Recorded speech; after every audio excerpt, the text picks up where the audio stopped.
Hey, welcome back to WorkTech. It's me, George LaRocque, and we've got exciting industry news again. We've got a really interesting deal to talk about today. If you haven't heard already, PandoLogic has acquired Wade and Wendy, so two AI-driven technologies in talent acquisition coming together. So I'm excited to learn more, and I'm joined today by the CEO of PandoLogic, Terry Baker. Hi, Hello, George. Terry. Good to see you again. Thanks for having me. Yeah, it's great to have. I'm so excited to learn more. And of course, I'm joined by Madeline Laurano.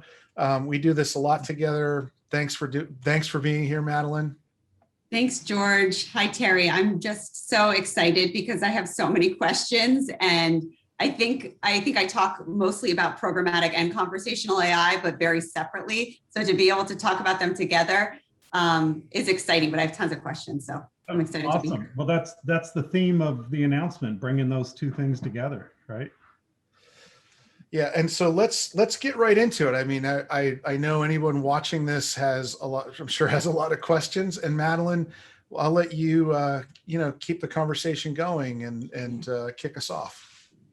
Thanks, George. So it's so interesting. So for anyone that doesn't know programmatic job advertising, or you're not familiar with that space, it really helps to streamline advertising, reduce costs. I mean, it's something that every organization should be doing, yet I think we're still learning about it within talent acquisition. And PandoLogic has been a leader in that market and has had a phenomenal year, if I'm correct, Terry. And then conversational AI is around candidate communication, and that's what Wade and Wendy does, and provides this experience layer for talent acquisition. So Terry, my question is around this acquisition and why Wade and Wendy? You've had a great year, so many options, and why conversational AI as a programmatic provider? Why are you kind of leaning in this direction? Sure.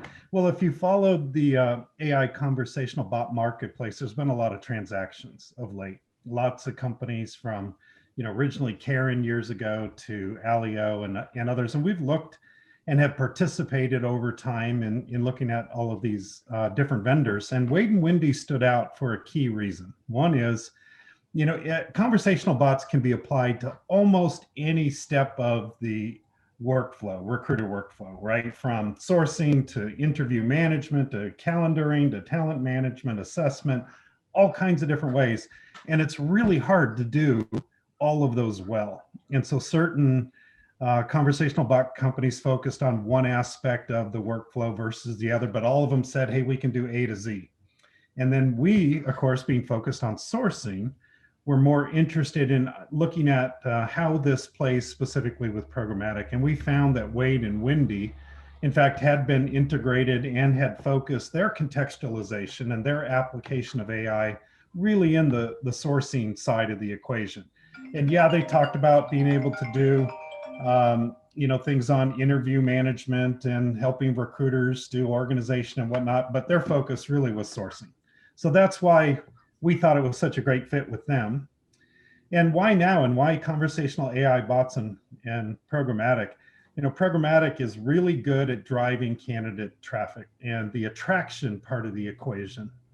But the candidate engagement, the candidate qualification, the candidate journey, most programmatic vendors don't really get involved in. We just attract them, send them off to the corporate career site, hope it works out, right? And we kind of consider the job done there. And many of our clients had really been struggling with that. They struggle with the candidate engagement and the candidate journey side of the equation. We thought by putting the two of those together, we could achieve better results. And so the holy grail in recruiting is, this notion of quality applicants. And quality is a very hard thing to define. And most programmatic vendors, they define it, for lack of better capabilities, they define it based upon the recruiter workflow. I sent you an applicant. So what did you do with it? Did they get, screened? Did they get an interview? Did they get an offer? And they grade and score that applicant based upon the recruiting process, which has two fundamental problems. One is it's human engagement. So there's bias that's being introduced into that equation. And the second is it's really not a good metric of whether or not somebody can or wants to work with your company and therefore becomes a quality applicant. It's more a function of the process. You can have distressed candidates that need a job who will go through that process and take that job, and they may not be quality, but if they got an offer, the systems think, well, that's a great candidate. Let's go find more like that one, right? So it's kind of a flawed model. And so we thought, in order to help our clients, not just in driving the traffic, but delivering quality, that we could define quality based upon candidate engagement. And that's in fact the best way to determine quality, through a conversation contextualized to both the employer needs, can this person do the job, as well as the candidate's needs. Can or will the candidate want to do this job? What's their motivation, right? And so being able to have that conversation in a really smart, efficient way not only increases all your KPIs, the conversion rate, the number of applicants, the volume of applicants, but we can capture data to ensure that applicant is qualified, and then deliver that qualification way higher up in the recruiting process. And one of the key evaluations we did with them, we ran pilots on their platform, and we got immediate, instant improved results, not just on our site, but they have some really key clients like Randstad Talent Acquisition uses their system, and the recruiters just rely on those bots to do the qualification, and they measure that and how many actually are being delivered that have their quality standard adhered to. So I think it's a really terrific marriage, and it's overdue in the marketplace. It's time that these two technologies came together. It's interesting that the data that you'll be able to take from the process is what I'm hearing. What's really jumping out at me as you're talking is,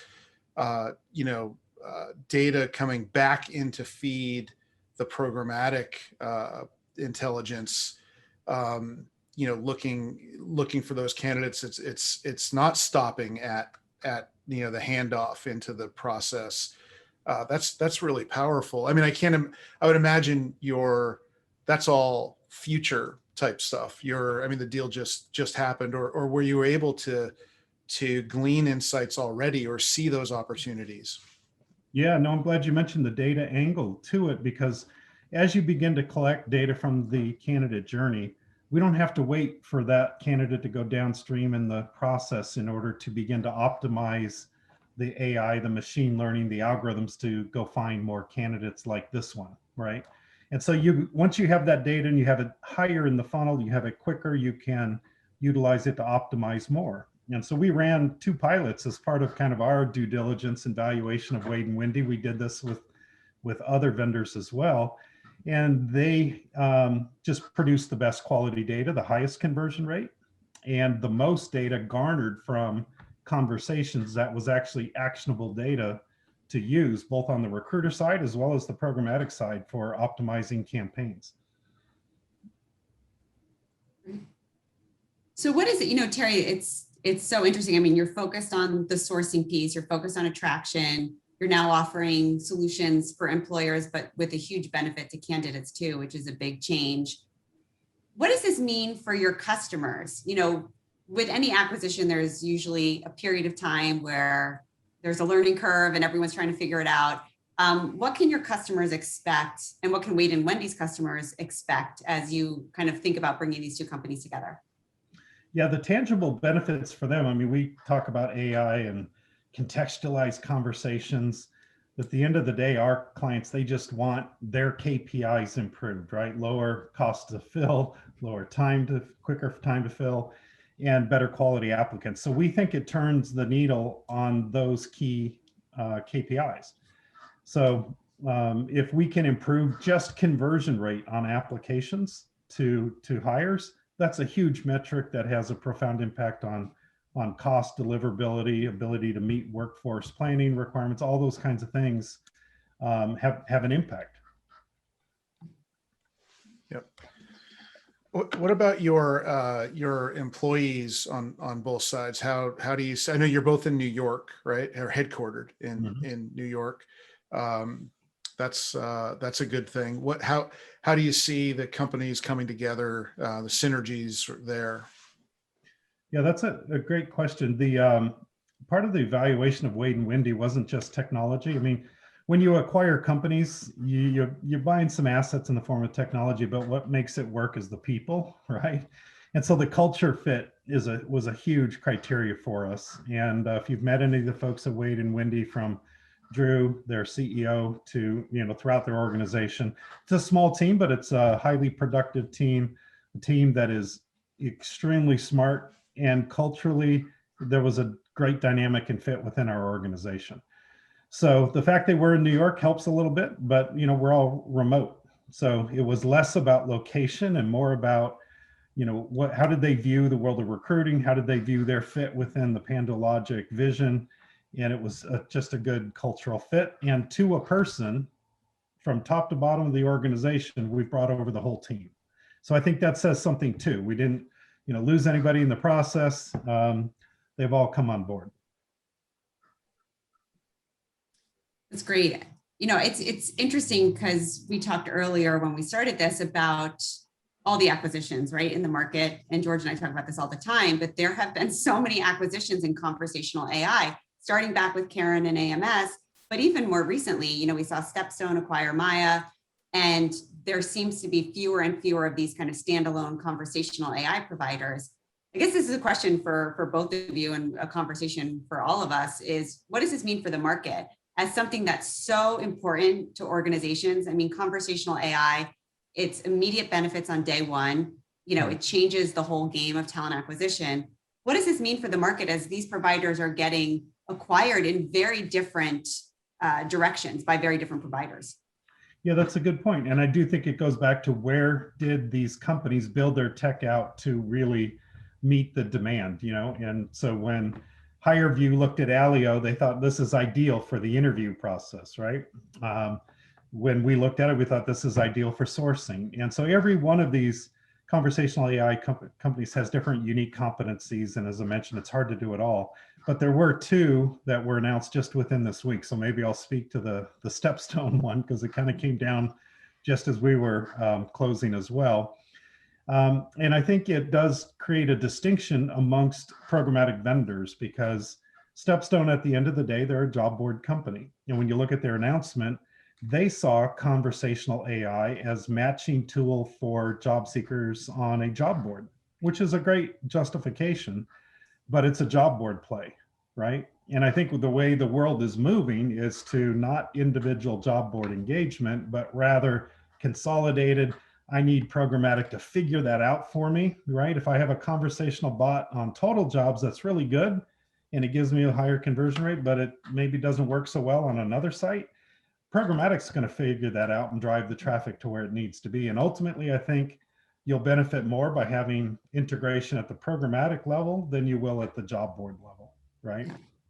So it's just, we view it as a little higher vision, bigger play to make this conversational capability broader and drive it on a wider audience. Yeah, it's such a great topic. We could just talk for an hour just about all this, but my thought is, I think, Terry, you bring up a couple of really good points around, whether is it connected to a job board? Is it connected to programmatic or the interview process? And I think from the buyer, from the employer's perspective, that's where I go, right? I think, how are they going to make sense of all of this? And I think it's all about, what am I trying to achieve? Am I trying to make the interview process more efficient, or am I, and when I look at these different tools, is this technology there to make a specific job board or a specific source, or a specific agency more effective, or is it there to make my spend more effective? And that's and I'm not naming any names or trying to call anybody out, just right. But that's how I as a buyer, I think the market needs to be looking at all of these just as they normally would. What am I trying to achieve? And to what end does this technology, how closer does it get me to reaching my goals? And is it true to say that PandoLogic on the programmatic side was like the last standing independent, not part of an advertising agency or something? Like, am I right in that? Well, there is one other independent Okay. company out of India that has a platform. Okay. They're a more recent startup in the marketplace, but yeah, I think we're the largest, biggest independent provider, Okay. and I think that's an important distinction. And why we thought Wade and Wendy was such a good fit, because where you first engage with a candidate, right, is at the top of the funnel, and that might be through an omni-channel program. Could be search, could be display, could be social, could be targeted sourcing. But if you deploy a conversational bot at the very top of the funnel, where you are at the point of candidate attraction, then you derive the most value from it, I believe. So, I think Wade and Wendy saw that too and said, do we want to be conversational AI focused on lower in the tech stack, lower in the application workflow, or in the broadest use case possible in terms of candidate attraction? And I think they saw value in that. But to Madeline's point, I think every part of the recruiter workflow could utilize additional automation, additional conversational AI bots. And I think there will be build out of that technology, whether it's buying it from existing vendors or larger companies building out their own to meet the specific needs of where there are inefficiencies on engagement, recruiter side, candidate side, all the way through the workflow. So there's just a lot fewer companies out there to buy now that do that. Yeah. It's getting fairly scarce, right? Yeah. Madeline, you've done so much research. You've got you've been prolific in the last quarter or two with studies on the overall talent acquisition stack, on programmatic. I'm curious to get your take. You asked a good question, but what's your take on how this plays in the market, given what you've learned the last couple quarters? Yeah, it's interesting. So my first thought, Terry, to be honest, was I was like, are they going to try to build out these use cases for conversational beyond the attract phase? Like, will you go into interview? Will you go into onboard?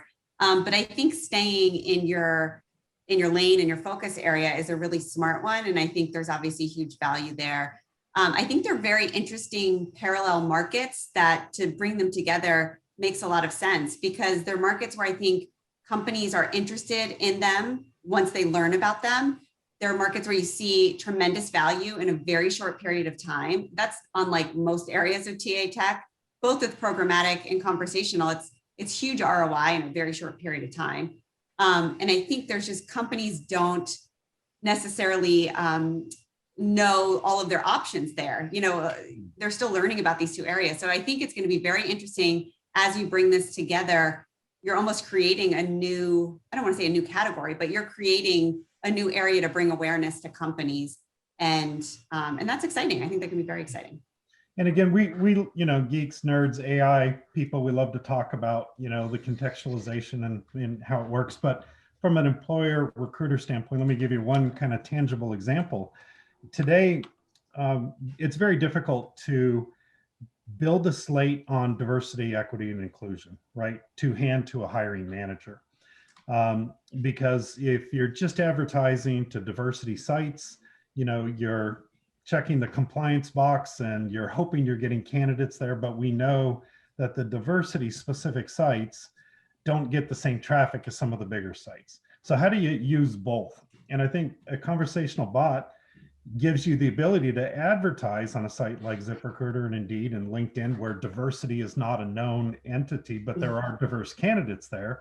And through conversation, application, candidate journey, you can, through that conversation, begin to get that candidate to self-nominate on a comfortable basis, knowing, what is the diversity initiative within this organization? And am I taking a risk or not taking a risk in order to do that? And if the conversational bot can deliver additional data relative to diversity, whether that's, disability, age, ethnicity, whatever the angle might be, that gives the talent acquisition organization the ability to go to hiring manager and say, we built this slate for you. All of these people, by the way, they're not only qualified, this is the meritocracy, they meet the requirements, but they're also candidates that help us meet our company goals relative to representing the community. So if you can do both, that's a really tangible deliverable. And I don't think the recruiter wants to know did you use a conversational AI bot to do that? Or you know, you collected the data and you delivered it to me, and now it's actionable for me to go work with the hiring manager and really make a difference relative to, I've given them qualified, available diversity candidates, and the likelihood they get a positive outcome on that goes way up. Yeah. I'm listening to you talk, and there's always been this challenge. I've been in the market a long time, and the challenge has always been there where, to your point earlier, the candidates get delivered and then a lot of things happen downstream at any point downstream. And it's always been really difficult to bring that data back up front to improve the process. Just something as simple as capitalizing on silver medalist candidates, right?